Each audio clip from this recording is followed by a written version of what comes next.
Hello everyone, আসসালামু আলাইকুম। আমি মুজিফার রহমান, আপনাদের সবাইকে স্বাগত জানাচ্ছি আজকে নতুন লেকচার ভিডিওতে। আজকে আমরা দেখব সিস্টেম অ্যানালিসিস অ্যান্ড ডিজাইনের ডায়াগ্রামগুলো দেখব, মানে ইউএমএল ক্লাস ডায়াগ্রাম যেগুলো। তো এই কোর্সটাই মেনলি দুটো পার্টে ভাগ করা যায়, একটা হচ্ছে ডায়াগ্রাম পার্ট আর একটা হচ্ছে থিওরিটিক্যাল পার্ট। তো আজকে আমরা ডায়াগ্রাম দেখব, নেক্সট ভিডিওগুলোতে আমরা থিওরিটিক্যাল পার্টগুলো দেখব। তো আজকে দেখব হচ্ছে ইউএমএল ক্লাস ডিজাইনের ER diagram, DFT, use case diagram, sequence diagram এবং অ্যাক্টিভিটি ডায়াগ্রাম। তো চলুন ফার্স্টে দেখি ইয়ার ডায়াগ্রামটা কি। ইয়ার ডায়াগ্রামের ফুল ফর্ম হচ্ছে এন্টিটি রিলেশনশিপ ডায়াগ্রাম, এটাকে সংক্ষেপে ইআরডিও বলা হয়। তো ER diagram specifies enterprise schema that represents the overall logical structure of a database graphically. অর্থাৎ আমরা যে ডাটাবেসের কাজ করে আসছি লাস্ট সেমিস্টারে, সেই ডাটাবেসে হচ্ছে আমরা ইয়ার ডায়াগ্রাম পড়ছিলাম, তাই না? তো সেই ইয়ার ডায়াগ্রামটা আমাদের এখানেও আছে। সেম ওয়েতে হচ্ছে মানে একটা প্রজেক্টের জন্য আমরা যে ডাটাবেস ইউজ করি, মানে ডাটাগুলোকে স্টোর করার জন্য যে ডাটাবেস ইউজ করি, সেই ডাটাবেসের যে লজিক্যাল স্ট্রাকচার এবং তার গ্রাফিক্যালি যে রিপ্রেজেন্টেশন, সেটা হচ্ছে আমরা ইয়ার ডায়াগ্রাম দিয়ে করতে পারি। তো ইয়ার ডায়াগ্রামের হচ্ছে দুইটা পার্ট, একটা হচ্ছে আমরা সিম্বল ইউজ করে সেটাকে রিপ্রেজেন্ট করতে পারি, আর একটা হচ্ছে স্কিমা ডায়াগ্রাম ড্র করে আমরা ইয়ার ডায়াগ্রামটা দেখাতে পারি, তাই না? এটা আমরা আগেও দেখে আসছি। তারপরেও যেহেতু এই কোর্সে আমাদের আছে, সেই জন্য আরেকবার এটা করে দিচ্ছি। তো ফার্স্টে দেখি যে symbols use in year diagram, অর্থাৎ কী কী সিম্বল হচ্ছে ইয়ার ডায়াগ্রামে ইউজ হয় সেগুলো দেখে নিই। তো ফার্স্টে হচ্ছে রেক্ট্যাঙ্গেল দিয়ে মেনলি হচ্ছে ইয়ার ডায়াগ্রামের এন্টিটিগুলোকেই বোঝানো হয়। মানে এন্টিটি হচ্ছে কেমন হতে পারে দেখেন, স্টুডেন্ট হতে পারে, টিচার হতে পারে, কোর্স হতে পারে, এগুলো হচ্ছে এন্টিটি, ঠিক আছে। আর ইলিপস মানে অর্থাৎ কি, এই যে ওভাল শেপ যেগুলো, সেগুলো দিয়ে হচ্ছে অ্যাট্রিবিউটকে বোঝানো হয় ইয়ার ডায়াগ্রামের ক্ষেত্রে। যেমন অ্যাট্রিবিউটের উদাহরণ হচ্ছে নেম, মানে student name, student ID, teacher name, teacher ID, যে কোনো কিছুর মানে অ্যাড্রেস, মানে এইগুলো হচ্ছে অ্যাট্রিবিউট, ঠিক আছে। তো এখন দেখেন আরও শেপ আছে, মানে সিম্বল আছে, সেটা হচ্ছে ডায়মন্ড দিয়ে ইয়ার ডায়াগ্রামে কী বোঝা হয় যে রিলেশনশিপ এবং এন্টিটিস। আপনার দুইটা এন্টিটিস ধরেন আছে, যে একটা স্টুডেন্ট আর একটা হচ্ছে কোর্স। তো স্টুডেন্ট কী করবে, তাদের কোর্সের মধ্যে রেজিস্ট্রেশন করবে, তাদের নাম, আইডি এগুলো দিয়ে, ফোন নাম্বার এগুলো দিয়ে হচ্ছে তাদের কোর্সগুলো রেজিস্ট্রেশন করবে। এই যে মাঝখানের যে কাজটা, মানে দুইটা এন্টিটির মধ্যে রিলেশনশিপটা ক্রিয়েট করে হচ্ছে ডায়মন্ড শেপ দিয়ে বোঝানো হয়। পরবর্তীতে আমরা যখন এক্সাম্পল দেখবো এয়ার ডায়াগ্রামে, তখন আমাদের কনসেপ্টটা আরও বেশি ক্লিয়ার হয়ে যাবে।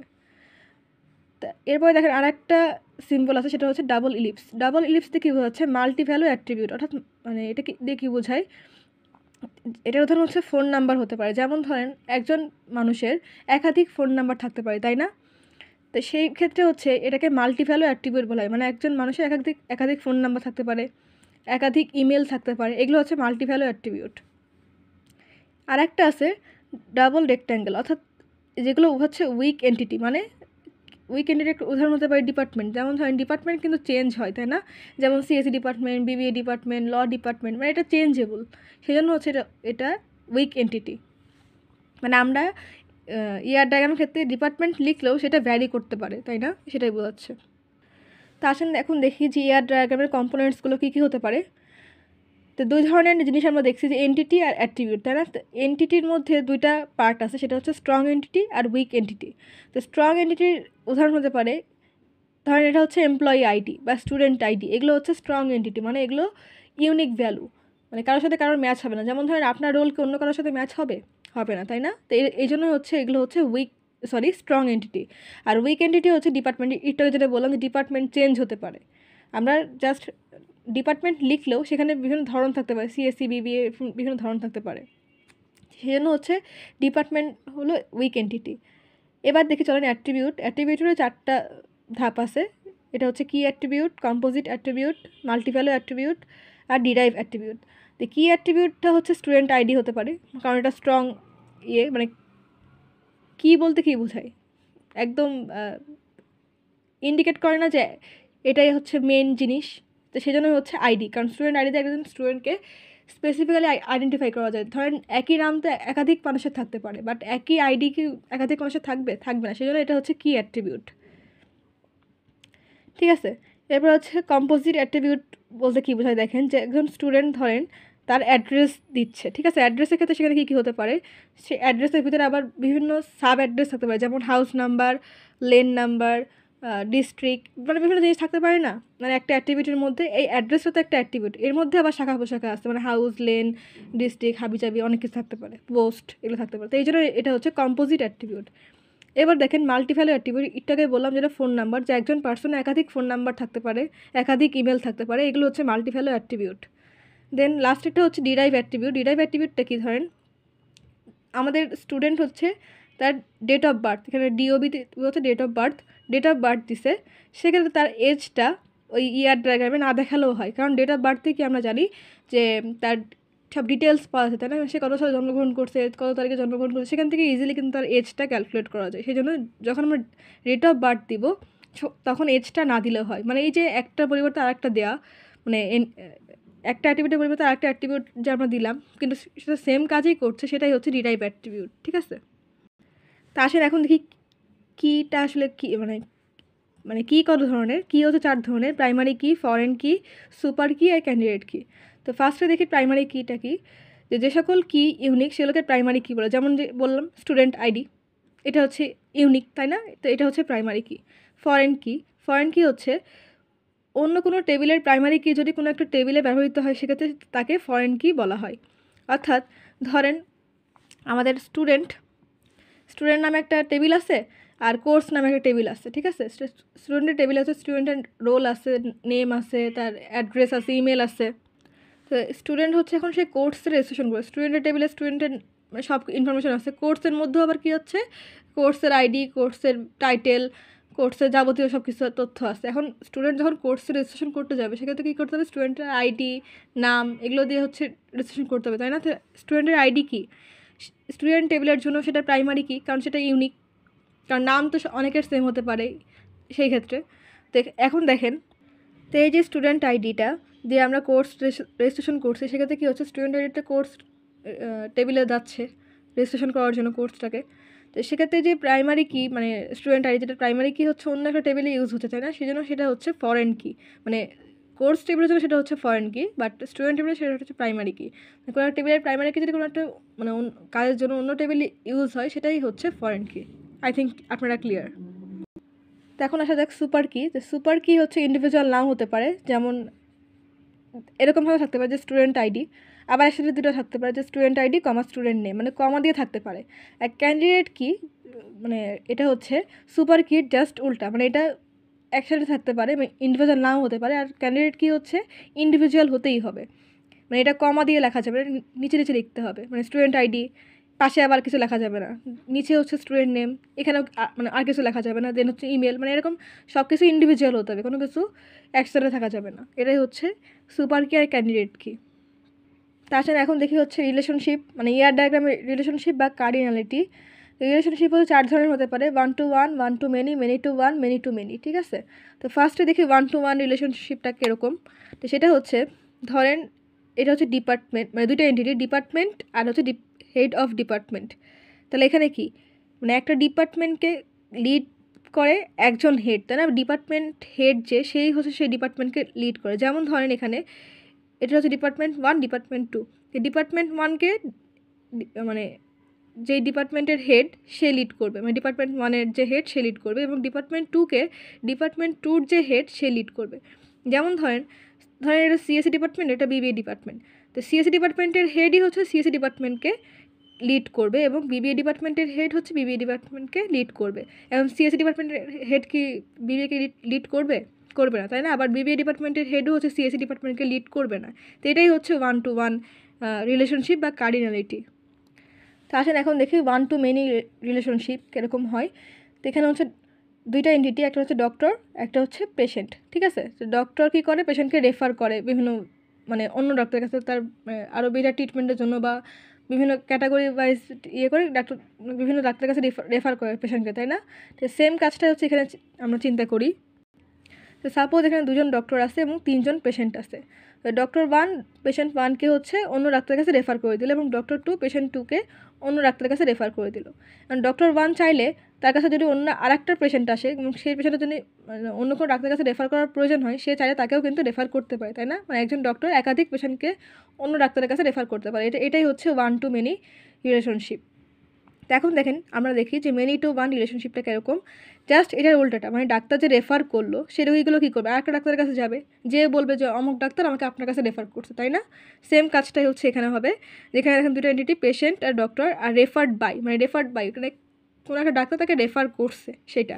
তো এই যে তিনজন পেশেন্টে আবার আসলো, এসে পেশেন্ট 1 হচ্ছে ডক্টর 1কে দেখালো, এবং পেশেন্ট 2 ডক্টর 2কে দেখালো, এবং পেশেন্ট 3 চাইলে ডক্টর 2কে দেখাতে পারে, কারণ আগের ডাক্তার তাকে হচ্ছে এই ডাক্তারের কাছেই রেফার করছিল। মানে আমরা নর্মাল মানে রিয়েল লাইফে যে কাজগুলো করি, যে একজন ডক্টর রেফার করলো ডাক্তারের কাছে যায়, সেটাই হচ্ছে এখানে বোঝানো হয়েছে।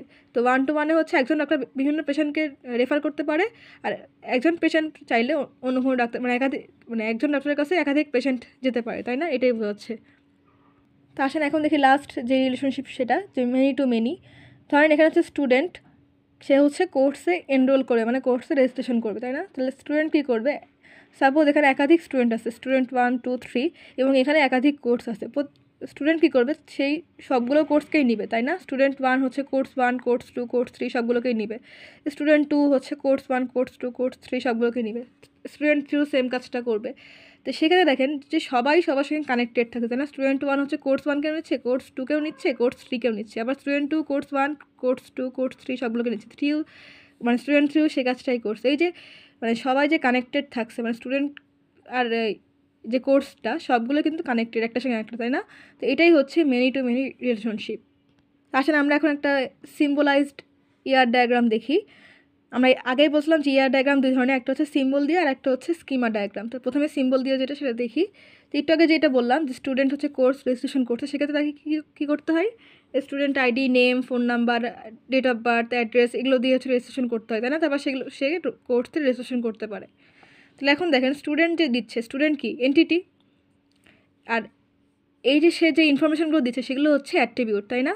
তো এখন দেখেন স্টুডেন্ট কী দিবে, ফার্স্টে স্টুডেন্ট আইডি, আইডি কি তার ইউনিক একটা আইডেন্টিটি, তাহলে আইডি হচ্ছে মানে স্টুডেন্ট আইডি হচ্ছে প্রাইমারি কি, আর প্রাইমারি কি বোঝানোর জন্য হচ্ছে আমরা নিচে আন্ডারলাইন দিই, ঠিক আছে? তারপর স্টুডেন্ট কী দিবে, তার নাম দিবে, তারপর সে কী দিবে, তার ফোন নাম্বার দেবে। ফোন নাম্বার দেখেন মাল্টি ভ্যালু অ্যাট্রিবিউট, তাই না? কারণ দেখেন একজন স্টুডেন্টের একাধিক ফোন নাম্বার থাকতে পারে। দেন সে কী দিবে, ডেট অফ বার্থ দিবে, দেন সে কী দিবে, অ্যাড্রেস দিবে। অ্যাড্রেস কি কম্পোজিট অ্যাট্রিবিউট, তাই না? কারণ অ্যাড্রেসের বিভিন্ন ধরন থাকতে পারে, যেমন রোড নাম্বার থাকতে পারে, হাউস নাম্বার থাকতে পারে, একটু আগে যেটা বলে আসছিলাম সেটাই। তাহলে এই যে স্টুডেন্টের ইনফরমেশনগুলো আমরা ইয়ার ডায়াগ্রামে দেখাই দিলাম। এখন স্টুডেন্ট এই যে কোর্স রেজিস্ট্রেশন করতে কী করবে, এনরোল করবে, তাই না? এনরোল ইন মানে কোর্সটাকে মানে মধ্যে সে ইনভলভ হবে, মানে সে কোর্সগুলো রেজিস্ট্রেশন করবে, তাই না? সেটাই বোঝাচ্ছে। আর কোর্সেরও কী থাকতে পারে, কোর্স আইডি থাকতে পারে, কোর্স টাইটেল থাকতে পারে, আরও অনেক কিছু থাকতে পারে, তাই না? তো এই যে কোর্স আইডি, এটা হচ্ছে কোর্সের জন্য কি ইউনিক একটা আইডেন্টিটি, সেজন্য এটা হচ্ছে এই কোর্সের জন্য প্রাইমারি কি। তো প্রাইমারি কি বোঝানোর জন্য আমরা কোর্স আইডির নিচে হচ্ছে একটা আন্ডারলাইন দিচ্ছি। এটাই হচ্ছে আমাদের ইয়ার ডায়াগ্রাম। আমাদের এরকম সিনারিও বেস কোশ্চেন আসতে পারে, যে এরকম সিনারিও দেওয়া থাকলে স্টুডেন্ট হচ্ছে কোর্সে রেজিস্ট্রেশন করবে, স্টুডেন্ট তার নাম, student ID, date of birth, phone number এগুলো দিয়ে হচ্ছে রেজিস্ট্রেশন করবে। এই কোর্সের মধ্যে তার কোর্সের আইডি, কোর্সের টাইটেল এগুলো থাকবে। এরকমভাবে সিনারিও বেস কোশ্চেন আসতে পারে আমাদের এরকম ইয়ার ডায়াগ্রামে, সেটাকে রিপ্রেজেন্ট করা লাগতে পারে। তো আসেন এখন দেখি হচ্ছে ইয়ার ডায়াগ্রামের স্কিমা যে পার্টটা, সেটা যে overall logical structure of the database হচ্ছে স্কিমা, মানে একটা ডাটাবেসের ওভারঅল লজিক্যাল স্ট্রাকচার, লজিক্যালি সেই ডাটাবেসটা কীভাবে মানে অর্গানাইজ করা, সেটাই হচ্ছে স্কিমার কাজ, মানে স্কিমার মাধ্যমে আমরা বুঝতে পারি। তো ধরেন স্কিমা ডায়াগ্রামের জন্য আমাদের এরকম দেওয়া আছে কোশ্চেনে, যে স্টুডেন্টের জন্য স্টুডেন্ট আইডি, স্টুডেন্ট নেম, ডিপার্টমেন্টের জন্য department name, building, room number, ইনস্ট্রাক্টরের জন্য ইনস্ট্রাক্টর আইডি, ইনস্ট্রাক্টর নেম এবং ডিপার্টমেন্ট নেম, এগুলো হচ্ছে কোশ্চেনে দেওয়া আছে। এখান থেকে আমাদের বলা হয়েছে স্কিমা ডায়াগ্রাম ড্র করতে। তো সেক্ষেত্রে আমরা কীভাবে ড্র করবো দেখেন। তা আমাদের তিনটা এন্টিটি, তাই না? স্টুডেন্ট, ডিপার্টমেন্ট আর ইনস্ট্রাক্টর। প্রথমে তিনটা বক্স আঁকাই নিলাম এদের তিনটা এন্টিটির জন্য, এবং তাদের নামগুলো দিয়ে দিলাম, যে স্টুডেন্ট, ডিপার্টমেন্ট, ইনস্ট্রাক্টর। দেন হচ্ছে স্টুডেন্টের ভিতরে কী কী আছে, student ID, student name, department, এগুলো সব লিখে দিলাম। এখন দেখেন স্টুডেন্ট আইডি কি, এটা ইউনিক ভ্যালু স্টুডেন্টের জন্য, তো সেজন্য হচ্ছে এটা এই টেবিলের জন্য প্রাইমারি কি, ঠিক আছে? এখন দেখেন ডিপার্টমেন্টের মধ্যে আসি। ডিপার্টমেন্টের মধ্যে কী কী আছে, department name, building, room number. তো এখন দেখেন ডিপার্টমেন্টের মধ্যে আমরা এগুলো লিখে নিলাম। এখন দেখেন ডিপার্টমেন্ট নেম তো সেমই থাকবে, তাই না? বিল্ডিং আর রুম নাম্বার চেঞ্জ হতে পারে। যেমন ধরেন আমাদের সিএসসি ডিপার্টমেন্ট, কিন্তু এক এক সময় কী হয় যে বিল্ডিং চেঞ্জ হয় আমাদের ক্লাস করার ক্ষেত্রে, রুম নাম্বার চেঞ্জ হয়, বাট ডিপার্টমেন্ট নেম কি চেঞ্জ হয় না, তাই না? সেই জন্য ডিপার্টমেন্ট নেমটা হচ্ছে এই ক্ষেত্রে এই ডিপার্টমেন্ট টেবিলের জন্য প্রাইমারি কি। এখন দেখেন ইনস্ট্রাক্টরের মধ্যে কী রাখতে বলা হয়েছে, যে instructor ID, instructor name, department name. ইনস্ট্রাক্টরের মধ্যে আমরা এগুলো রাখলাম। তা আইডি তো অবশ্যই একটা ইউনিক ভ্যালু, সেজন্য এটাই হচ্ছে এই টেবিলের জন্য প্রাইমারি কি। এখন দেখেন এই যে ইনস্ট্রাক্টরের মধ্যে হচ্ছে ডিপার্টমেন্ট নেম আছে, তাই না? তো এই ডিপার্টমেন্ট নেমটা কিন্তু আমরা আরেক জায়গায় পাইছিলাম, সেটা হচ্ছে ডিপার্টমেন্ট টেবিলের, এটা হচ্ছে প্রাইমারি কি ছিল। এই যে দেখেন আমরা একটু যেটা বলছিলাম যে ফরেন কি, যে কোনো একটা টেবিলের প্রাইমারি কি যদি কোনো একটা টেবিলের ইউজ হয় সেক্ষেত্রে সেটা হচ্ছে ফরেন কি হয়ে যায়, তাই না? তো এই যে এখানে সেই কাজটা হয়েছে, এইখানে প্রাইমারি কি ছিল, এটা হচ্ছে যেহেতু ইনস্ট্রাক্টর টেবিল ইউজ হচ্ছে সেজন্য এটা হচ্ছে ফরেন কি হয়ে গেছে। পি কে আর এফ কে দিয়ে প্রাইমারি কি আর ফরেন কি বোঝাচ্ছি। তো এই ছিল ইয়ার ডায়াগ্রামের জন্য। এখন চলেন আমরা দেখি ডিএফডি ডায়াগ্রামটা কীভাবে ড্র করতে হয় এবং ডিএফডি ডায়াগ্রামটা অ্যাকচুয়ালি কী। তো ডিএফডি ডায়াগ্রামের ফুল ফর্ম হচ্ছে ডাটা ফ্লো ডায়াগ্রাম। তো ডিএফডি ডায়াগ্রামটা অ্যাকচুয়ালি কী করে, represents how data objects are transformed at they move through the system. অর্থাৎ একটা সিস্টেমের মধ্যে ডাটাগুলোকে কীভাবে মানে মুভ করে বা কীভাবে অবজেক্টগুলো একটার পর একটা ইয়ে হয়, ট্রান্সফার হয়, সেগুলো হচ্ছে আমরা এই ডিএফডি ডায়াগ্রামের মাধ্যমে বুঝতে পারবো।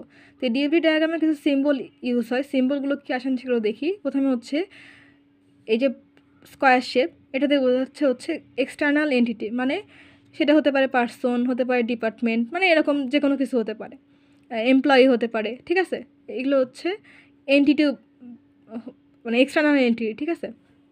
দেন হচ্ছে এই যে রাউন্ড শেপ দিয়ে প্রসেসকে বোঝানো হয়, তবে আমাদের টিচার হচ্ছে রাউন্ড শেপ না দিয়ে এই যে এই সিম্বলটাকে বোঝাচ্ছে, যে বক্সের মধ্যেই জাস্ট এরকমভাবে একটা টেবিল টাইপের, এটাকে দিয়ে প্রসেস বোঝাচ্ছে। আপনাদের যেটা টিচার করতে বলবে যে রাউন্ড শেপ দিয়ে যদি করতে পারে প্রসেসকে, সেক্ষেত্রে রাউন্ড শেপ দিয়ে করতে পারেন, আদারওয়াইজ এটা দিয়েও করতে পারেন, কোনো সমস্যা না। দেন এই যে অ্যারো সাইন দিয়ে বোঝাচ্ছে ডাটা ফ্লো, ঠিক আছে? আর এই যে এই ইয়েটা, এই জিনিসটা মানে এই সিম্বলটা, এটাতে বোঝাচ্ছে ডাটা স্টোর, মানে স্টোরেজ ডিভাইস আর কি। মানে আমরা যে ডাটাকে স্টোর করে রাখি যে ডিভাইসের মধ্যে, সেটাকে বোঝাচ্ছে ডাটা স্টোরকে আমরা এভাবে বোঝাবো। তো আসলে আমরা এখন ডিএফডির দিকে সামনে আগাই। তো এখানে দেখেন রুলস আছে, মানে ডিএফডি ড্র করতে গেলে আমাদের কী কী রুলস ফলো করতে হবে সেগুলো আছে এখানে। তো ফার্স্ট এটা হচ্ছে each process should have at least one input and one on an output. অর্থাৎ প্রতিটার প্রসেসের অ্যাটলিস্ট একটা করে ইনপুট এবং আউটপুট থাকতেই হবে, মানে ডিএফডি ড্র করার ক্ষেত্রে, ঠিক আছে? দেন সেকেন্ড কন্ডিশন কী বলা আছে দেখেন, যে each data stored should have at least one data flow in and one data flow out. অর্থাৎ এই যে ডাটা স্টোর আমরা দেখালাম একটু আগে, যে স্টোরেজ ডিভাইস, এই যেটা তো এই ডাটা স্টোরটা আমাদের ইউজ করতে গেলেও সেম কাজটাই করতে হবে, যে একটা ডাটা ফ্লো ইন দেখাতে হবে, একটা ডাটা ফ্লো আউট দেখাতে হবে, মানে ডাটা আসছে এবং যাচ্ছে সেটা বোঝাতে হবে। নাহলে কি আমাদের ওই যে আমরা স্টোরেজ ডিভাইস সেটা তো ইউজ করলাম না, তাই না? আর আমরা যদি ইনপুট দিই কিন্তু সেখান থেকে যদি কোনো আউটপুট না পাই, তাহলে সেটা কোনো কাজে আসলো, আলটিমেটলি কোনো কাজে আসলো না, তাই না? সেজন্য হচ্ছে একটা ডাটা ফ্লো দেখাতে হবে, একটা আউট দেখাতে হবে। দেন থার্ড কন্ডিশন কী দেওয়া আছে, যে data stored in a system must grow through a process. অর্থাৎ ডাটা যে স্টোর করছি আমরা সিস্টেমের মধ্যে, সেটা কিন্তু একটা প্রসেসের মধ্যে দিয়ে যেতে হবে, মানে প্রসেসের মধ্যে না যায় সেক্ষেত্রে আমরা সেটাকে ইউজ করবো কীভাবে, প্রসেস না করলে, সেটাই হচ্ছে। এখন দেখেন ডাটা ক্যান ফ্লো চারটাভাবে ফ্লো হতে পারে, সেটা হচ্ছে external entity to process to external entity, process to storage and back, এবং প্রসেস টু প্রসেস। মানে এই চারটাভাবে হচ্ছে ডাটা ফ্লো হতে পারে, মানে এন্টিটি থেকে প্রসেসে যেতে পারে, প্রসেস থেকে এন্টিটি যেতে পারে, প্রসেস থেকে স্টোরেজ ডিভাইসে যেতে পারে, এবং প্রসেস থেকে প্রসেসেও ব্যাক করতে পারে, ঠিক আছে? আসেন এখন দেখি আমাদের ডায়াগ্রামগুলো কেমন হতে পারে। তো এখানে মেইনলি হচ্ছে 3 ধরনের আমরা ইউজ করব লেভেল। তো লেভেল 0, লেভেল 1 এবং লেভেল 2। তো আমাদের মেনলি লেভেল 0 এবং লেভেল 1টাই লাগবে, লেভেল 2 লাগবে না। তো লেভেল 0 হচ্ছে মানে লেভেল 0-এর একটা নাম হচ্ছে কনটেক্সট লেভেল ডায়াগ্রাম, ঠিক আছে? তো এখন সাপোজ আপনার একটা আইটি ফার্ম আছে, আপনি আপনার ফ্রেন্ডকে সেই আইটি ফার্মটা দেখাচ্ছেন যে এটা আমার আইটি ফার্ম। তো স্বভাবত আপনার ফ্রেন্ড কী দেখতে পারবে, আপনার সেই কোম্পানিটা দেখতে পারবে, মানে সেই আইটি ফার্মটা দেখতে পারবে, বিল্ডিংটা। দেন সে কী করতে পারবে, সেখানে কারা যাওয়া আসা করছে সেগুলো দেখতে পারবে। তারপরে হচ্ছে মানে স্ট্রাকচারটা কীরকম সেটা দেখতে পারবে। আপনার যেই প্রতিষ্ঠান সেটা একটা লোগো থাকতে পারে বা নাম থাকতে পারে, সেটা কীরকম সেটা সে দেখতে পারবে, বা কে যাওয়া আসা করছে সেটা দেখতে পারবে। মানে বাইরের কাজগুলো সে দেখতে পারবে, ভিতরের কাজগুলো সে দেখতে পারবে না, তাই না? মানে এক্সটার্নাল কাজ হচ্ছে সেই করতে পারবে না, মানে পারবে, ইন্টারনাল কাজ সে দেখতে পারবে না, তাই না? তো সাপোজ আপনি আপনার ফ্রেন্ডকে বোঝাচ্ছেন যে আমার কোম্পানিতে হচ্ছে এমপ্লয়ি কাজ করে, সিকিউরিটি গার্ড আছে, অ্যাডমিন, মানে একটা সিস্টেম আমি বিল্ড করছি, সেই সিস্টেমটা হচ্ছে অ্যাডমিন কন্ট্রোল করে এবং সিইও হচ্ছে সেই সব কিছু হ্যান্ডেল করে, ঠিক আছে? এটা আপনি আপনার ফ্রেন্ডকে বুঝাই বলছেন। তো সেক্ষেত্রে আপনার ফ্রেন্ড কী বুঝবে যে এমপ্লয়ি হচ্ছে সেই সিস্টেমের মধ্যে কাজ দেয় এবং কাজ নেয়, মানে যে কাজগুলো জমা হয় একটা অফিসে, সেই কাজগুলো তো এমপ্লয়িকে দেওয়া হয়, তারপর সেই কাজগুলো করে সে আবার সাবমিট করে দেয়, তাই না? সেই কাজটাই হচ্ছে এখানে বোঝাচ্ছে।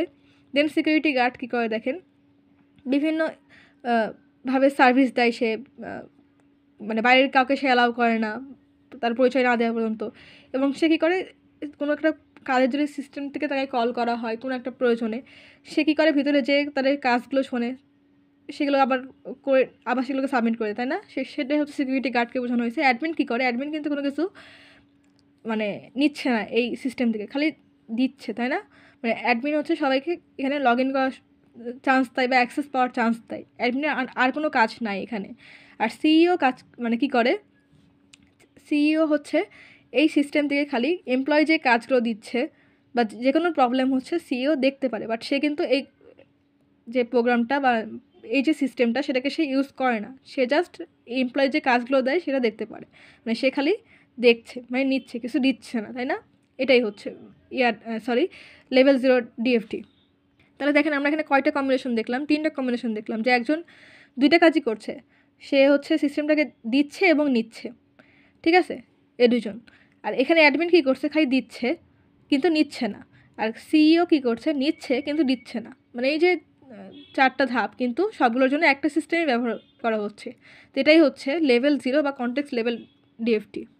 তো সাপোজ আপনি এখন আপনার ওই ফ্রেন্ডকে আপনার আইটি ফার্মের মধ্যে নিয়ে যাচ্ছেন বা ভিতরে নিয়ে গেছেন, সে এখন ভিতরে যে কী দেখতে পারবে, মানে কোন এমপ্লয়ি কী কাজ করছে বা তার ইন্টেরিয়ার কেমন, মানে অফিসের কে কী কাজ করছে, সব কিছু সে মানে ওভারঅল যে কাজগুলো সবগুলো সে দেখতে পারবে, তাই না? তো এটাই হচ্ছে মানে ভিতরের কাজগুলো দেখতে পারে, এটা হচ্ছে লেভেল 1 ডিএফটির কাজ। তো লেভেল 1-এর আগে এটা আমরা আরেকবার একটু দেখি। লেভেল 0-তে আমরা কী বলছিলাম, যে একটা সিস্টেম থাকবে, সবাই সেটাকে ইউজ করতে পারবে, তাই না? যেমন এখানে দেখেন, এটা হচ্ছে এনটিটি 1, এটা হচ্ছে এনটিটি 2, এটা হচ্ছে এনটিটি 3। তো এনটিটি 1 আর 2 কী করছে, ইনপুট দিচ্ছে, ইনপুট এ ইনপুট বি দিচ্ছে এবং এনটিটি 3-তে সেটা আউটপুট দেখা যাচ্ছে, ঠিক আছে? এটা হচ্ছে লেভেল 0, মানে একটা সিস্টেমে সবাই ব্যবহার করছে। আর লেভেল 1-এ দেখেন একাধিক সিস্টেম থাকতে পারে, মানে একাধিক প্রসেস থাকতে পারে তার মধ্যে, ঠিক আছে? এটা হচ্ছে 3জন এনটিটিই আছে। আপনারা খেয়াল রাখবেন যে যে সিনারিও দেওয়া থাক না কেন, সেক্ষেত্রে এনটিটির সংখ্যা কিন্তু চেঞ্জ হবে, সেটা লেভেল 1 হোক বা লেভেল 0 হোক। এনটিটি এখানেও 3টা ছিল, এখানেও 3টা আছে, এই যে এনটিটি 1 2 3, জাস্ট আমাদের লেভেলটা চেঞ্জ হচ্ছে, লেভেল এখানে 0 ছিল, এখানে লেভেল 1 হচ্ছে, কারণ এখানে একাধিক প্রসেস বা একাধিক সিস্টেম হচ্ছে ইউজ হয় এবং এখানে হচ্ছে আমাদের স্টোরেজ ডিভাইসটা আমরা ইউজ করছি। এখন দেখেন লেভেল 0 ক্ষেত্রে আমরা কিন্তু কোনো স্টোরেজ ডিভাইস ইউজ করতে পারবো না, কারণ ওইটা আমরা বলছিলাম যে মানে বাইরের যে কাজগুলো একটা ওভারঅল ভিউ, কিন্তু ইন ডিটেলস বলতে গেলে আমাদের লেভেল 1কে ইউজ করতে হবে, ঠিক আছে? তো এখন দেখেন এখানে লেভেল 1-এ কী হচ্ছে, এনটিটি 1 হচ্ছে ইনপুট দিচ্ছে একে এই প্রসেসের মধ্যে, এই প্রসেস থেকে আবার ডাটা ফ্লো হয়ে বিতে যাচ্ছে, তাই না? এবং সেটা আবার আউটপুট হিসেবে এনটিটি 3-তে দেখাচ্ছে। এখন দেখেন এই যে প্রসেসটা এখানে আসলো, এটা আবার আমরা কিসে স্টোর করে রাখছি, এটা হচ্ছে আমাদের যে স্টোরেজ ডিভাইস ডাটা স্টোর, সেখানে স্টোর করে রাখছি, ঠিক আছে? এখানে হচ্ছে রিড করে রাখছে, দেন আবার প্রসেসে পাঠাচ্ছে। আবার এখানে দেখেন এনটিটি 2 হচ্ছে ইনপুট বিকে পাঠাচ্ছে এই প্রসেসের মধ্যে, ঠিক আছে? এই যে এখান থেকে যে ডাটা স্টোরেজটা আসলো এবং এখান থেকে যেই ইনপুটটা গেল, সেটা কিন্তু আবার ডাটা ফ্লো হয়ে ডিতে, মানে অর্থাৎ এই যে 4 নাম্বার যে প্রসেস এখানে হচ্ছে থাকছে। আবার এখান থেকে দেখেন আমরা আবার চাইলে এখানকার যে ইনফরমেশনগুলো সেটাকে আবার ডাটা স্টোরেজের মধ্যে স্টোর করে রাখতে পারি। এই ডাটা স্টোরেজটা এখানে যাচ্ছে, এবার এখান থেকে আবার এই যে আমাদের যেই ছিল প্রসেস বা সিস্টেম, সেটার মধ্যে আমরা রাখতে পারছি এবং সেখান থেকে আউটপুট দেখাচ্ছে। এই যে ওভারঅল যে মানে ইন্টারনাল যে কাজগুলো, সেটা কিন্তু লেভেল 1-এই দেখানো সম্ভব, কারণ এখানে ডাটা স্টোরেজ দেখানো যায়, একাধিক প্রসেস দেখানো যায় বা একাধিক হচ্ছে সিস্টেম দেখানো যায়। তো এটাই হচ্ছে লেভেল 1। তো আশা করি আপনারা লেভেল 0 এবং লেভেল 1-এর মধ্যে ডিফারেন্সটা বুঝতে পারছেন। তা আসেন এখন দেখি হচ্ছে ইউজ কেস ডায়াগ্রাম। তো এই diagram that show a set of use case and actors and their relationships, অর্থাৎ ইউজ কেস ডায়াগ্রাম হচ্ছে তাদের ইউজ কেসেস মানে কী কী পারপাসে সে এই সিস্টেমটাকে ইউজ করছে সেগুলোকে দেখায় এবং মানে অ্যাক্টর হিসেবে সেগুলোকে ডিফাইন করে, ঠিক আছে, এবং তাদের মধ্যে সেই রিলেশনশিপগুলোও দেখায়। তো এখন দেখেন, সরি এখানে ডিএফটি না, এখানে ইউজ কেস হবে। এই যে এখানে ইউজ কেস হবে, ঠিক আছে। তো এখানে ইউজ কেস ডায়াগ্রামের ক্ষেত্রে আমরা কী কী সিম্বল ইউজ করি সেগুলো এখানে দেওয়া আছে দেখেন। তো এই সিম্বলটা দ্বারা বোঝাচ্ছে হচ্ছে অ্যাক্টর। অ্যাক্টরের মধ্যে দুইটা ধাপ আছে, একটা হচ্ছে প্রাইমারি অ্যাক্টর, একটা হচ্ছে সাপোর্টিং অ্যাক্টর, ঠিক আছে। তো প্রাইমারি অ্যাক্টর কী করে দেখেন, প্রাইমারি অ্যাক্টর হচ্ছে এই সিস্টেম থেকে কোনো ডাটা হচ্ছে রিসিভ করতে পারে বা সেন্ড করতে পারে, ঠিক আছে। আর সাপোর্টিং অ্যাক্টর কোনো কিছু রিসিভ করতে পারে না, জাস্ট হচ্ছে এই সিস্টেমের মধ্যে সার্ভিসটা দেয়, ঠিক আছে। এটাই হচ্ছে অ্যাক্টরের দুইটা পার্ট। যখন আমরা ডায়াগ্রাম দেখবো তখন ইজিলি বুঝতে পারবো। তো এই যে ওভাল শেপ, এটা হচ্ছে ইউজ কেস, মানে এর মধ্যে আমরা কী কী করতে পারি, যেমন ধরেন লগ ইন করতে পারি, রেজিস্ট্রেশন করতে পারি, তারপরে বিভিন্ন ধরনের কাজ করতে পারি না, রিপোর্ট দেখতে পারি, সেগুলো হচ্ছে ইউজ কেসেস। সেই ইউজ কেসগুলো হচ্ছে আমরা এই ওভাল শেপের মধ্যে দিব।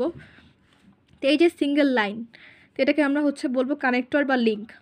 আর এই যে অ্যারো, মানে ডাটা ফ্লো দেবো হচ্ছে ডাটাটা কোন দিকে ফ্লো হচ্ছে সেটা ইন্ডিকেট করবে। আর যার একটা দেখেন যে ডট ডট দিয়ে একটা ফ্লোতে দেখানো হচ্ছে, তাই না। এটা দিয়ে মেনলি কী বোঝায় দেখেন, যে relationship between to use cases, মানে একটা ইউজ কেসের মধ্যে যে রিলেশনশিপগুলো থাকে সেগুলোকে বোঝানোর জন্য হচ্ছে আমাদের এই যে এই সিম্বল ডট ডট দিয়ে একটা অ্যারো সাইড এটা দিয়ে বোঝানো হয়। তো এটার মধ্যে দুটো ধরন আছে, একটা হচ্ছে ইনক্লুড আর একটা হচ্ছে এক্সটেন্ডস। তো ইনক্লুড আর এক্সটেন্ড বলতে কী বোঝায় দেখেন, যে ইনক্লুড ধরেন যে আমরা কোনো একটা ব্যাংক থেকে টাকা তুলবো, সেক্ষেত্রে আমাদের সেই সিস্টেমে কী করতে হবে, লগ ইন করতে হবে। তারপর আমরা সেখান থেকে টাকা হচ্ছে ডিপোজিট করতে পারি, উইথড্র করতে পারি, বিভিন্ন ধরনের কাজ করতে পারি, তাই না। মানে ফার্স্ট কাজ কি, লগ ইন করা, তারপরে আমরা অন্য কোনো কাজ করতে পারবো। তাছাড়া আমরা লগ ইন ছাড়া কি আমরা অন্য কোনো কাজ করতে পারবো, সেক্ষেত্রে হচ্ছে ইনক্লুড যে কিওয়ার্ড মানে সেটা ইউজ হবে, ঠিক আছে। আর এক্সটেন্ড কিওয়ার্ডটা কখন ইউজ হবে দেখেন, ধরেন আপনারা কিছু অর্ডার দিচ্ছেন, সেই অর্ডারে কিন্তু ডিসকাউন্ট থাকতে পারে বা হোলসেল চলতে পারে বা বিভিন্ন ধরনের কাজ হতে পারে, তাই না। সেক্ষেত্রে হচ্ছে সেখানে এক্সটেন্ড কিওয়ার্ডটা ইউজ হবে। মানে এই এক্সটেন্ডের জন্য আমাদের কিন্তু মানে আগে থেকে কোনো কাজ করা লাগছে না, আগে থেকে লগ ইন টোকেন কিছু করা লাগছে না, জাস্ট আমরা যখন অর্ডার করছি তো সেই মধ্যে জানতে পারছি যে এখানে ডিসকাউন্ট চলছে বা এখানে হচ্ছে কোনো অফার আছে। কিন্তু দেখেন ইনক্লুডের জন্য হচ্ছে আমাদের আগে আরেকটা কাজ করে আসা লাগছে, তাই না। কারণ আমরা এটাকে বললাম যে ইনক্লুডের জন্য হচ্ছে আমাদের যেটা বললাম ব্যাংকের উদাহরণটা, যে প্রথমে লগ ইন করা লাগছে, তারপরে হচ্ছে আমরা সেখান থেকে বিভিন্ন ডিপোজিট, উইথড্রল, কেস, মানে বিভিন্ন কাজ করতে পারছি। সেক্ষেত্রে মানে ফার্স্টে একটা কাজ করেছি, তারপরে আরেকটা কাজ করা লাগছে, বাট এক্সটেন্ডের ক্ষেত্রে সেটা কিন্তু করা লাগছে না, আমরা মানে একটা কাজ না করে হচ্ছে ওটা জানতে পারছি। তা আসেন এখন এই ইউজ কেস ডায়াগ্রামটা দেখি। সাপোজ এখানে তিনটা অ্যাক্টর, হ্যাঁ, কাস্টমার, সেলার এবং অ্যাডমিন। তো এখন দেখেন কাস্টমার আর সেলার ওনারা কি, ওনারা হচ্ছে প্রাইমারি অ্যাক্টর, তাই না। কারণ দেখেন ওনারা হচ্ছে মানে কোনো অর্ডার দেওয়ার জন্য তারা ইনফরমেশন দিতে পারছে। কারণ আমাদের বিভিন্ন সময় হয় না যে কোনো একটা অর্ডার দেওয়ার সময় ফোন নাম্বার চাই, সেটা সে দিচ্ছে এবং সে কী করছে, রিটার্ন করে নিতে পারছে অর্ডার, মানে কোনো একটা জিনিস অর্ডার করার পর। এটা ধরেন একটা শপ ম্যানেজমেন্ট সিস্টেম টাইপের কিছু একটা, ঠিক আছে। মানে অর্ডার করছে, সে হচ্ছে সেই জিনিসটা কিনছে এবং সেলার হচ্ছে সেগুলো চেক করছে, রিপোর্ট করছে, মানে সে কী কিনলো, অ্যাডমিন হচ্ছে সেই ফুল ইয়েটাকে দেখাশোনা করছে, মানে সিস্টেমটাকে দেখাশোনা করছে। তো কাস্টমার কী করতে পারে, অর্ডার করতে পারে, অর্ডার ক্যান্সেল করতে পারে, রিটার্ন করতে পারে এবং কিনতেও পারে, বিভিন্ন কাজ করতে পারে, তাই না। সেক্ষেত্রে দেখেন কি কাস্টমারটা তাহলে কী হচ্ছে, প্রাইমারি অ্যাক্টর। সেলার কী করতে পারে দেখেন, সেলার হচ্ছে মানে স্ট্যাটাসকে চেক করতে পারে, রিপোর্টকে চেক করতে পারে, মানে এখানে সে সেলার চাইলে রিপোর্টকে আরও দিতে পারে যে অমুক কাস্টমার হচ্ছে এই জিনিসটা কিনছে, সে এখানে ইনপুট দিতে পারে এবং সে চাইলে এখান থেকে আউটপুট দেখতেও পারে, তাই না। যেখানে কতগুলো রিপোর্ট জমা হলো বা একটা দিনের ওভারঅল কী কী বিক্রি টিক্রি হয়েছে সেটা দেখতে পারে। তো সেই জন্য হচ্ছে কাস্টমার আর সেলার হচ্ছে প্রাইমারি অ্যাক্টর। আর অ্যাডমিন যিনি উনি হচ্ছে সাপোর্টিং অ্যাক্টর, তাই না। কারণ সে অন্য কোনো কাজ করতে পারছে না, জাস্ট সবাইকে লগ ইনের সুযোগ দিচ্ছে এবং এই যে সেলার যিনি তাকে হচ্ছে এই চেক স্ট্যাটাস এবং রিপোর্ট যে ইয়েটা তাকে দেখার জন্য সেখানে অ্যাক্সেস দিচ্ছে। তো অ্যাডমিন হচ্ছে সেই জন্য এখানে সাপোর্টিং অ্যাক্টর, সেখানে দিচ্ছে, কোনো কিছু নিচ্ছে না এই সিস্টেম থেকে। আর বাকি দুজন হচ্ছে সিস্টেমে দিচ্ছে এবং নিজে দুটা কাজই করছে, সেই জন্য তারা হচ্ছে প্রাইমারি অ্যাক্টর। তো এখানে দেখেন কোনো একটা কাস্টমার যদি কোনো কিছু অর্ডার ক্যান্সেল বা রিটার্ন করতে চায়, সেক্ষেত্রে তাই কী করতে হবে, লগ ইন করতে হবে। তো সেই জন্য সেই অর্ডার করার আগে থেকে আর একটা ধাপ মানে শেষ করে আসতে হতো না, সেই জন্য হচ্ছে আমরা এখানে ইনক্লুড কিওয়ার্ডটা ইউজ করছি। তো এখানে ইনক্লুড আর এক্সটেন্ড এই দুটো কিওয়ার্ড লেখার জন্য আমাদের এই সিম্বলটা, এই যে এই সাইনটা দিতে হবে, ঠিক আছে। তাই এই যেহেতু অর্ডার, ক্যান্সেল, রিটার্ন এগুলোর জন্য লগ ইন করা লাগছে, সেজন্য এই তিনটা হচ্ছে ইনক্লুড কিওয়ার্ড ইউজ হয়েছে। এখন দেখেন অর্ডার করার পর সে জানতে পারো যে এখানে ডিসকাউন্টও চলছে। এই যে ডিসকাউন্ট চলছে সেটা সে আগে জেনে গেল না, মানে অর্ডার করার টাইমে জেনে গেল। তো এটাই হচ্ছে এই জন্য এক্সটেন্ড কিওয়ার্ড দিয়ে বোঝানো হয়েছে, কারণ অর্ডারের পরে সে জানতে পারছে যে এখানে ডিসকাউন্ট চলছে, মানে এক্সটেন্ড করা হয়েছে জিনিসটাকে আরও। তো এখন দেখেন সেলার কী করছে যে স্ট্যাটাস চেক করছে এবং রিপোর্ট চেক করছে, আর অ্যাডমিন হচ্ছে জাস্ট লগ ইনের চান্স দিচ্ছে এবং স্ট্যাটাস তারপরে রিপোর্ট এগুলো চেক করার পারমিশন দিচ্ছে। এটাই হচ্ছে ইউজ কেস ডায়াগ্রাম। তা আপনাদের এরকম সিনারিও থাকতে পারে যে একটা শপ ম্যানেজমেন্ট সিস্টেমের ইউএস ডায়াগ্রাম আঁকতে বলা হতে পারে এবং সেখানে বিভিন্ন অ্যাক্টরের নাম দেওয়া থাকতে পারে, যেমন এখানে কাস্টমার, সেলার, অ্যাডমিনের এরকম অন্য কিছু দেওয়া থাকতে পারে। তো এরকম অ্যাক্টর দেওয়া থাকবে এবং সেই অনুযায়ী হচ্ছে আপনাদের এই জিনিসগুলো কোশ্চেনে দেওয়া থাকতে পারে যে অর্ডার করবে, ক্যান্সেল করবে, রিটার্ন করবে, তারপরে স্ট্যাটাস চেক করবে, রিপোর্ট চেক করবে, এরকম দেওয়া থাকতে পারে। এবং আপনারা সেই অনুযায়ী এই পুরো সিনারিওটা পড়ে কোশ্চেনের পড়ে এরকম একটা ইউজ কেস ডায়াগ্রাম আঁকবেন। তো এখানে এরকমভাবে একটা কোশ্চেন আসতে পারে, অথবা এখানে কোনো কিছু না বলা থেকে জাস্ট ইজিলি বলা থাকতে পারে যে একটা শপ ম্যানেজমেন্ট সিস্টেমের জন্য ইউএস ডায়াগ্রাম ড্র করতে বলা হতে পারে। সেক্ষেত্রে আপনাদের ইচ্ছা মতন যে কোনো কিছু নিয়ে হচ্ছে ইউজ কেস ডায়াগ্রামটা আঁকতে পারেন। কিন্তু যদি কোশ্চেনে উল্লেখ করা থাকে যে এরকম এই তিনটা জিনিস থাকতেই হবে, এই দুটো জিনিস থাকতেই হবে, সেক্ষেত্রে কিন্তু আপনারা কোনোটা স্কিপ করতে পারবেন না। ঠিক আছে? তো কোশ্চেন দুইভাবেই আসতে পারে, কোশ্চেনটা ভালো করে পড়বেন এবং কোশ্চেনে যেভাবে বলা হয়েছে সেই আন্দাজে আনসার করার চেষ্টা করবেন। তা আসেন এখন দেখি সিকোয়েন্স ডায়াগ্রামটা কি। Sequence diagram describe interaction among classes in terms of an exchange of message overall time. They are also called event diagram. অর্থাৎ সিকোয়েন্স ডায়াগ্রামের মাধ্যমে হচ্ছে মানে ইন্টারাকশন করা যায় কার মধ্যে, যে ক্লাস এবং মেসেজের মধ্যে, মানে এটা হচ্ছে অবজেক্ট বা মেসেজ, ঠিক আছে, আর এটা হচ্ছে স্টুডেন্ট হচ্ছে ক্লাস। তো এই যে বিভিন্ন ইভেন্ট আমরা চিন্তা করি, যেটা আমরা একটু একটা ডায়াগ্রাম দেবো, তখন আপনাদের কনসেপ্টটা আরও ক্লিয়ার হয়ে যাবে। তো সেই ইভেন্টগুলো মেনলি হচ্ছে সিকোয়েন্স ডায়াগ্রামের মাধ্যমে বোঝানো হয়। ঠিক আছে? তো ফার্স্টে দেখুন এতে আমরা দেখে নিই যে লাইফ লাইন কী। লাইফ লাইন হচ্ছে এখানে একটা বক্স থাকবে, দেন এখানে একটা নাম থাকবে এবং কোলন দিয়ে এখানে হচ্ছে ক্লাসের নাম থাকবে। এখানে এটা হচ্ছে অবজেক্ট, এটা হচ্ছে ক্লাস পার্ট, আর এখানে হচ্ছে ডট ডট আকারে থাকবে। আর ধরেন কোনো একটা কাজ হচ্ছে সেটা বোঝানোর জন্য হচ্ছে আমাদের এই যে এই শেপটা এটা ইউজ করতে হবে। এটা হচ্ছে অ্যাক্টিভেশন স্টেপ বোঝানোর জন্য। তাছাড়া আমরা একটা এক্সাম্পল দেখি, মানে একটা ডায়াগ্রাম দেখি, সিকোয়েন্স ডায়াগ্রাম, তখন আমাদের বুঝতে জিনিসটা ইজি হবে। সাপোজ একজন হচ্ছে ইউজার আসছে, সে হচ্ছে তার এটিএম থেকে মানে টাকা তুলবে। ঠিক আছে? তাহলে এখন দেখেন এখানে তিনটা জিনিস আছে। একটা হচ্ছে ইউজার, যে হচ্ছে জিনিসটাকে ইউজ করছে, মানে সিস্টেমটাকে। দেন হচ্ছে কি এটিএম, ডট দিয়ে হচ্ছে এটিএমটা কি অবজেক্ট, এবং কোলন দিয়ে হচ্ছে হচ্ছে আমাদের ক্লাস। ঠিক আছে? এটাকে যেটা বললাম লাইফ লাইন, যেই পার্টটা ছিল সেটা। দেন হচ্ছে আর একটা আছে কাস্টমার, কোলন বি, এটা হচ্ছে অবজেক্ট আর বিটা হচ্ছে ক্লাস। দেন হচ্ছে ব্যাংক, কোলন সি, ব্যাংক হচ্ছে অবজেক্ট, সি হচ্ছে ক্লাস। ঠিক আছে? দেন হচ্ছে ইউজার, যেহেতু কাজ করবে তাই না, সেজন্য হচ্ছে আমরা এই সিম্বলটা ইউজ করছি। ঠিক আছে? তাহলে এখন দেখেন ইউজার কী করবে, তার যে কার্ড সেটাকে ইনসার্ট করবে সিস্টেমের মধ্যে, মানে এটিএম মেশিনে, তাই না? তাহলে ইনসার্ট কার্ড, তাহলে এটিএম মেশিন তাহলে কী করছে এই মুহূর্তে, সে কাজ করছে, তাই না? মানে অ্যাক্টিভ, এই মুহূর্তে সে অ্যাক্টিভ হয়ে গেছে, আগে সে ডিঅ্যাক্টিভেট ছিল। তাহলে যেহেতু কার্ড দেওয়ার সাথে সাথে এটিএমটা অ্যাক্টিভ হয়ে গেছে, সে অ্যাক্টিভ বোঝানোর জন্য বা কাজ করছে বোঝানোর জন্য হচ্ছে আমরা এই সিম্বলটা ইউজ করি। তাহলে এই সিম্বলটা এখন ইউজ করব। দেন হচ্ছে এখানে কী চেক হবে, যে কার্ডটা ভেরিফাই করবে, তাই না, যে কার্ডটার ঠিক আছে কি না। দেন হচ্ছে ব্যাংক সেকশনে কী চেক হবে, যে তার অ্যাকাউন্টটা ভেরিফাই করবে, তার অ্যাকাউন্টটা ভেরিফাইড কিনা। যদি কোনো কারণে ঝামেলা থাকে সেক্ষেত্রে কী হবে, অ্যাকাউন্ট নট ওকে এটা শো করবে। মানে ইউজারকে একটা, এই যে ইউজার যদি তার ব্যাংক অ্যাকাউন্টে কোনো প্রবলেম থাকে বা এই যে ভেরিফাই করছে যে কার্ডটাকে, সেখানে কোনো ঝামেলা থাকে, সেক্ষেত্রে তাকে একটা মেসেজ শো করবে কি, যে আপনার কার্ডে কিছুটা ঝামেলা আছে বা ভুল পিন কোড দেওয়া হয়েছে ভুল, এই জন্য হচ্ছে আপনি এই মুহূর্তে টাকা করতে পারছেন না। ঠিক আছে? যদি এই কাজটা হয় সেক্ষেত্রে কী হবে দেখেন, যদি এরকম ভেরিফাই অ্যাকাউন্ট করার পরে এটা মানে ভেরিফাইড না হয় সেক্ষেত্রে অ্যাকাউন্টটা কী হবে, যে ব্যাংক তখন উল্টা তাকে মেসেজ রিটার্ন করবে। মেসেজটাকে রিটার্ন করবে কীভাবে, ডট ডট দিয়ে একটা অ্যারো দিবে। ঠিক আছে? যে অ্যাকাউন্ট নট ওকে। দেন আবার এখানে কাজ হয়ে আবার তাকে কি রিটার্ন করবে, যে রিজেক্ট কার্ড, মানে কার্ডটাকে সে রিজেক্ট করে দিবে, ঠিক আছে। দেন আবার এই যে অ্যাক্টিভেশন যে স্টেজটা, সেখানে আসার পরে ইউজারের যে ইন্টারফেস, সেখানে এসে কী দেখাবে, ইজেক্ট কার্ড, মানে কার্ডটাকে সে এটিএম থেকে বের করে দিবে, মানে কারণ তার অ্যাকাউন্টটা ভেরিফাইড না, তার ইনফরমেশনে কিছু ত্রুটি আছে, সে কারণে হচ্ছে সে এই মুহূর্তে এটিএম দিয়ে কোনো টাকা মানে ডিপোজিট, উইথড্র কোনো কিছু সে করতে পারবে না।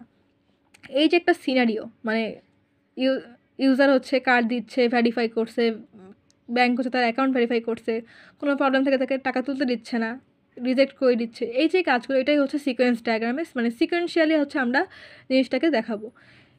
মানে প্রথমে ইনসার্ট দেওয়ার সময় হচ্ছে ডাটা ফ্লোর যে অ্যারো, মানে এই সিম্বলটাতে দেখাবো, এবং যদি কোনো ইনফরমেশনকে আমাদের রিপ্লাই করা লাগে বা মেসেজ করা লাগে, সেক্ষেত্রে হচ্ছে আমরা এরকম ডট ডট দিয়ে অ্যারো দিয়ে বুঝিয়ে দিব। এটাই জাস্ট হচ্ছে সিকোয়েন্স ডায়াগ্রাম। তো আশা করি আপনারা সিকোয়েন্স ডায়াগ্রামটা বুঝতে পারছেন। তা আসলে এখন দেখি হচ্ছে অ্যাক্টিভিটি ডায়াগ্রাম। অ্যাক্টিভিটি ডায়াগ্রামটা আসলে কি, যে activity diagram show the steps involve in how system work, অর্থাৎ অ্যাক্টিভিটি ডায়াগ্রামটা বোঝায় যে একটা সিস্টেম কীভাবে কাজ করছে এবং কী কী জিনিসের সাথে সে ইনভলভ আছে, ঠিক আছে। And it's also helping us understand the flow of control, অর্থাৎ মানে মানে ফ্লোটা কীভাবে কন্ট্রোল করা যায় এবং সেটা কীভাবে ইজিলি বোঝা যায়, সেটা হচ্ছে অ্যাক্টিভিটি ডায়াগ্রামের মাধ্যমে আমরা বুঝতে পারবো। তো এখানেও কিছু সিম্বল ইউজ হয়, সিম্বলগুলো আমরা দেখে নিই সেগুলো কী। এই যে সার্কেল, এবং সেটা হচ্ছে মানে বৃত্তটা ভরাট করা, তাই না, মানে পুরো ভরাট একটা সার্কেল। তো এটাই হচ্ছে আমাদের স্টার্টিং বোঝাবে, এবং এই সার্কেল থেকে হচ্ছে একটা ডাটা ফ্লো বোঝাবে, মানে এদিকে যাবে বা এদিকে যাবে বা এদিকে যাবে, এটাই হচ্ছে স্টার্টিং পজিশনকে বোঝায়। দেন হচ্ছে এন্ডিং পজিশনকে কীভাবে বোঝায়, দেখেন একটা সার্কেলের মধ্যে আর একটা ছোট্ট সার্কেল, এবং সেটা হচ্ছে ফিল আপ করা, এবং ডাটা ফ্লোটা তার উল্টা দিক থেকে আসবে, সেটাই হচ্ছে এন্ডিং পজিশন বোঝায়, ঠিক আছে। আর এই যে ডায়মন্ড শেপ, এটা দিয়ে হচ্ছে ডিসিশন মেকিং বা বিভিন্ন পারমিশন চেক এগুলো বোঝায়। তার সাথে আমরা একটা এক্সাম্পল দেখি, তাহলে এই জিনিসটা আমরা ইজিলি বুঝতে পারবো যে অ্যাক্টিভিটি ডায়াগ্রামটা অ্যাকচুয়ালি কীভাবে কাজ করে। তো দেখেন আমি একটু আগে যেই সিকোয়েন্স ডায়াগ্রামে যেই এক্সাম্পল দেখছিলাম, যে এটিএম থেকে টাকা তোলা বা ডিপোজিট করার জন্য বা ট্রান্সফার করার জন্য বা উইথড্র করার জন্য, সেটা এখন দেখব অ্যাক্টিভিটি ডায়াগ্রাম ইউজ করে, ঠিক আছে।